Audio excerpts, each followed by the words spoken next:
Ano po bang dahilan? Bakit nagtungo doon ang ilan nating kababayan at kasama ang mga miyembro ng INC? Magandang katanungan po at dala-dala ko nga po ang statement na nais kong basahin ngayon sa mga nanonood sa atin.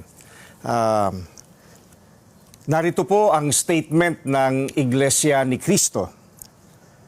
Hindi tutol ang Iglesia ni Cristo sa pagpapatupad ng batas. Pero tutol kami sa pagbaluktot sa batas, lalo na kung ang layunin ay para pagtakpan ang katiwalian. Gaya ng alam ng marami, si Senator Dante Marcoleta ay nanguna sa pag-iimbestiga sa isa sa pinakamalaking pandarambong na naganap sa ating kasaysayan. Sinimulan niya ito nang siya pa ang chairman ng Blue Ribbon Committee ng Senado. Subalit, pinalitan ng liderato ng kumiting ito. Gayunpaman, itinuloy niya ang paghahanap ng hustisya para sa atin na mga mamamayan. Ang ipinagtataka namin ay kung bakit siya na nagsusulong sa pag-expose ng mga sangkot sa napakalaking pagnanakaw sa Pilipinas ang kakasuhan at ipakukulong sa halip na ang mga na-expose. Ang ikinakaso kay Senator Marcoleta ay plunder na isang non-bailable crime. Sa makatwid, ipakukulong siya at hindi pwedeng magpiyansa hanggang hindi natatapos ang pagliliti sa kanya. Sa madaling salita, ay hindi na niya maitutuloy ang paglalantad o pag-expose sa mga sangkot sa pandarambong na naganap.